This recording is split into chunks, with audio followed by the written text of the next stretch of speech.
નમસ્કાર મિત્રો, આરોગ્ય જ્યોત યુટ્યુબ ચેનલની અંદર તમારું હાર્દિક સ્વાગત છે। આપણે ઘણા બધા દિવસથી અલગ અલગ એ ટોપિક ઉપર સ્વાસ્થ્યને લગતી માહિતી મેળવી રહ્યા છીએ।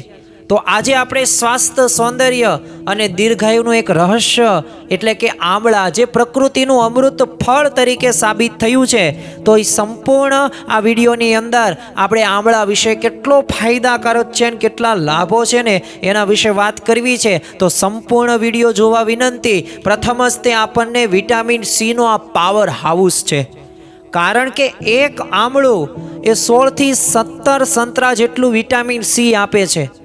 અને વિચાર કરો કે અન્ય તત્વો તો પાછા બોનસની અંદર એ ફાઈબર હોય, આયર્ન હોય, ફોસ્ફરસ હોય કે કેલ્શિયમ હોય, તો આવા બધાય પ્રકારના એ તત્વો આપણને એક આમળામાંથી પ્રાપ્ત થતા જોવા મળે છે અને વાળ અને ત્વચા માટે પણ વરદાન છે। આજના વિડીયોની અંદર આમળા કેટલા ફાયદાકારી છે, કેટલા લાભો આપણને થાય છે, એના વિશે આજે આપણે આ વાતો કરવાના છીએ। આમ તો વાળ ખરતા અટકાવે છે અને અકાળે પણ સફેદ થતા એ રોકે છે। આમ તો ડેન્ડ્રફ દૂર કરે છે અને વાળને ચમકદાર પણ બનાવે છે આમળા। એ ત્વચા પરના ડાઘ હોય કે ખીલ હોય કે કરચલીઓ હોય, આ આમળા ખાવાથી અવશ્ય દૂર થાય છે। એક કહેવાય ને, નેચરલ બ્લડ એક પ્યુરિફાયર છે। બહારથી તમે તેલ ખરીદો, પરંતુ એક આમળા તમે ખાવ ને તો વાળ અને ત્વચા માટે તો વરદાન સાબિત થયા છે। તો આ એટલા આયુર્વેદિક તરીકે એક પ્રકૃતિનું એટલે એક મહત્વનું અંગ કહ્યું છે અને એ છે અમૃત ફળ એટલે આમળા। બીજું આપણે આગળ વાત કરીએ, પાચન તંત્ર અને મેટાબોલિઝમ માટે પણ આમળા એ આયુર્વેદિક તરીકે એ ભરપૂર માત્રાની અંદર લેવા જોઈએ, કારણ કે ભરપૂર ફાઈબર આપણને આમળામાંથી મળે છે। એટલે જે કબજિયાતના જે પ્રશ્ન છે એ સમસ્યાની જો રાહત કરવી હોય તો આમળા જરૂરી છે। બીજું, આપણે જઠરાગ્નિ હોય તો એને પણ પ્રજ્વલિત કરે છે અને એસિડિટી અને જે પિત્ત હોય છે તો એનું પણ શમન આમળા કરે છે અને ચરબીના જે નિર્માણને એ આમળા રોકે છે। એટલે આમ કહી શકીએ ને તો પાચન તંત્ર અને જે મેટાબોલિઝમ છે એને જો સશક્ત કરવામાં જો કોઈ અગત્યની મહત્વની જો કોઈ ભૂમિકા ભજવતા હોય ને તો એ આમળા છે। બીજું આપણને પ્રશ્ન થાય કે હજી પણ આમળાના ફાયદાઓ છે, તો હા, ડાયાબિટીસ અને હૃદય રોગના કોઈક દર્દી હોય તો આમ ફાઈબર સુગરને પોતે શોષી લેશે, એટલે ડાયાબિટીસમાં પણ પોતે ફાયદાકારક છે। ખરાબ કોલેસ્ટ્રોલ ઘટાડે છે અને પાછું હૃદયને પણ સ્વસ્થ રાખે છે। પાછું હાઈ બ્લડ પ્રેશર હોય તો એને નિયંત્રિત આ આમળા કરે છે।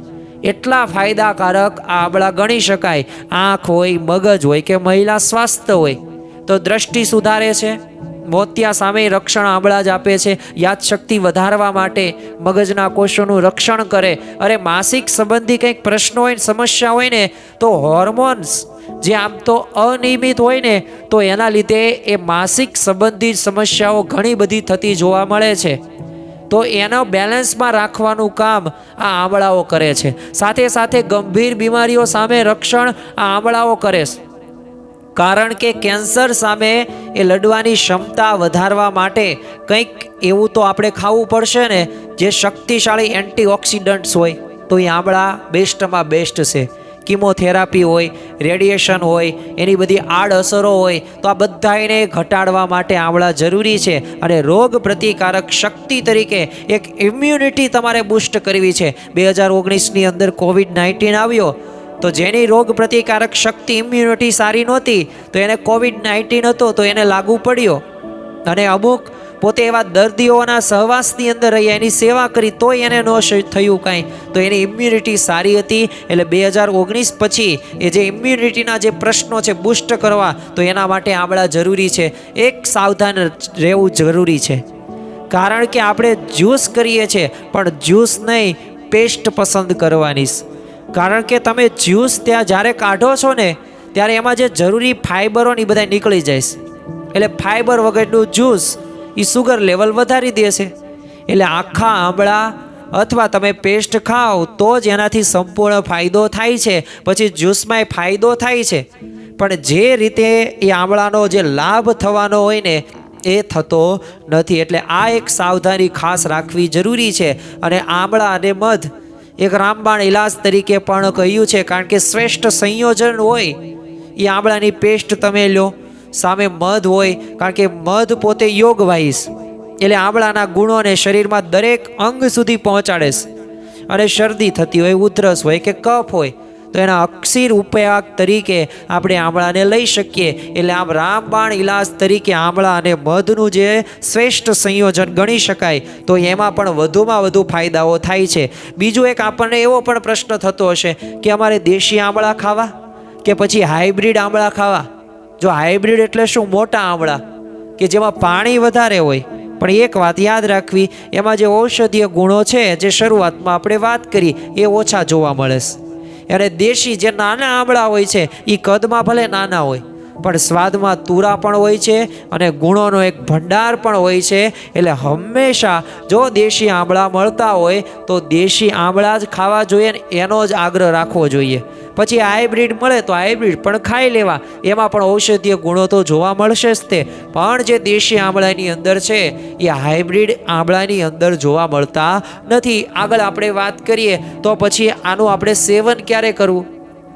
કારણ કે દરેક કોઈ પણ ઔષધિ હોય ને એનો એક સમય, એક ફિક્સ હોય.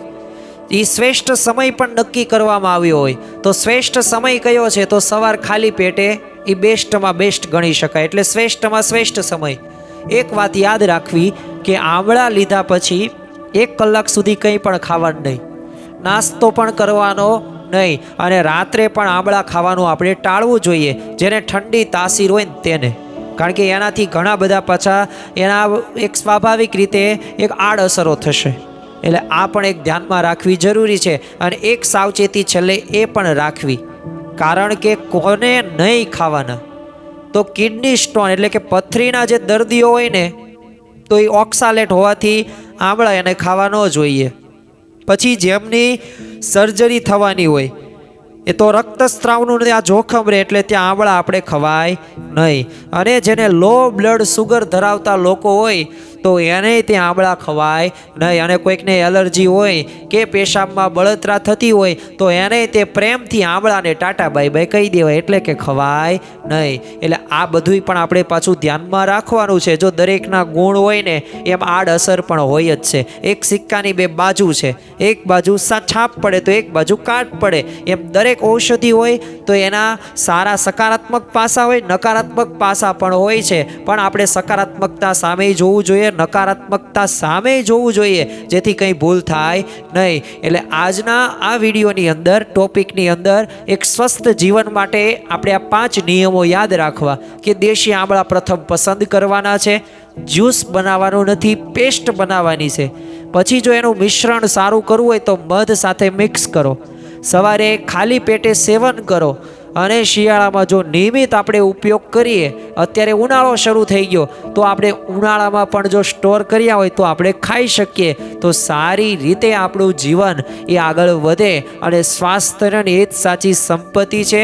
એટલે આપણે સૌ કોઈએ આ દિનચર્યાનો એક ભાગ બનાવવો જોઈએ, કારણ કે રોગમુક્ત જીવન જીવવા માટે એ દિનચર્યાની અંદર, આપણી જીવનશૈલીની અંદર એ આપણે આંબળા પસંદ કરવા જોઈએ. તો આપણે પણ આંબળાની પેસ્ટ ખાઈએ મધ સાથે સવારે નળના કોઠે, અને બીજાને પણ આ ઉપાય કહીએ. અને હા, જો તમે આ ચેનલની અંદર નવા હોય તો ચેનલને સબસ્ક્રાઈબ કરજો.